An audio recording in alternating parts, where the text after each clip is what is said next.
So during this video, I wanted to address some things that might make some people uncomfortable. My most popular video is called Why I Stayed in a Sexless Marriage for 7 years during my 20s.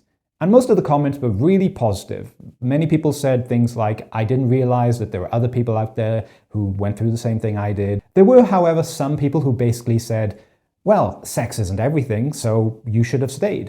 And I find this to be a very unempathetic point of view. It's basically saying, if it doesn't matter to me, then it shouldn't matter to you. But one partner doesn't get to tell the other partner what should or should not be important to them. Particularly if they went into the relationship with this happening and now all of a sudden it's been taken away. You wouldn't expect yourself to stay in a relationship if you went in being spoken to in a very kind way and then all of a sudden they're very emotionally distant. That's not fair either. You can't expect to fundamentally change a relationship and expect the other person to just go along and be okay with it. And I want to acknowledge that there are things that people should be doing to maintain attraction. You should keep a relationship exciting. You should be maintaining your health and fitness to be as attractive as possible to your partner. But some people might say, well, I have a medical condition which means that sex is really uncomfortable for me and I don't want to do it.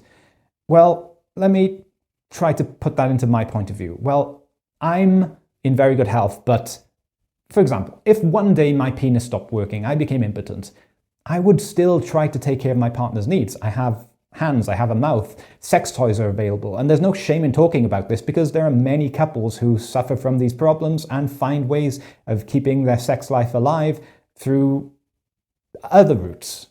But if it's a case that the partner basically just doesn't want anything to do with the sexuality of their partner, then, well, what do you expect from them?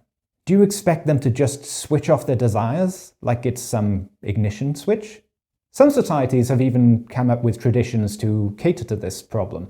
The French, for example, have their tradition of 5 à 7. Work finishes at 5 p.m. and then they go to their lover until 7 p.m. when they go home to their families.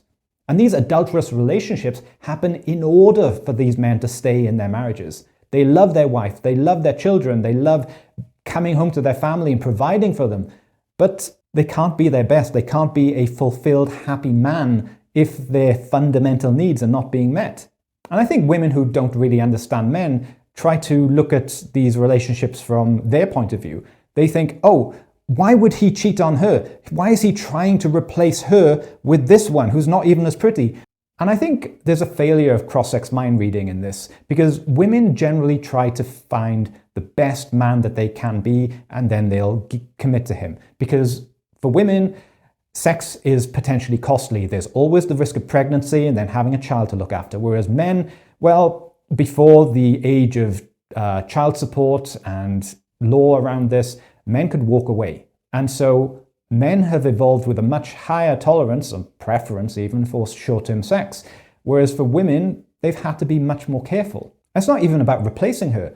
For men, sex is like you try to eat really healthy and clean at home, but then sometimes you just want McDonald's. It's not something you'd want every day, it's just something different. For men, sex can be sacred, but it doesn't necessarily have to be so. And the thing that makes me never want to cheat is that I don't want to have distance and dishonesty in my relationship with my partner. It's not the sex act itself that's the problem, but the distance and dishonesty. Because it is just like going to McDonald's when I've promised my wife that I'm going to eat healthy. It's breaking my promise. I once dated a bi girl who, in her relationships with men, which she was totally committed to, she would invite in girls to get involved and then to leave. And this fulfilled her desire for women herself, but also it gave her man that variety. And I know this isn't for everyone, and I know this circumstance was quite rare, but one thing I noticed when evaluating the relationship potential with this woman was that the cost of commitment was lower because I wouldn't have to give up this desire for variety that I usually would in most monogamous relationships. And I'm a traditionally masculine man, and one thing I noticed was that I didn't see the potential of other girls being involved as a threat.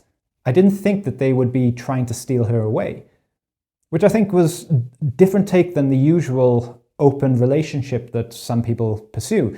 I remember talking to one girl about her open relationship experiences, and she said that she felt like if another man was involved, if her boyfriend let her do stuff with another man, then she wouldn't feel like he really loves her, because she didn't feel like he wants all of her, that he didn't want to possess her in a healthy way.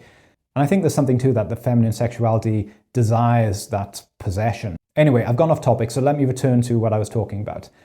I don't think these people who say, well, sex isn't everything, actually mean that sex isn't important to them. I think sex is incredibly important to these people, but only in the context that the person that they are with isn't getting it from anyone else, or in their case, anyone at all, which places them in an incredible position of power.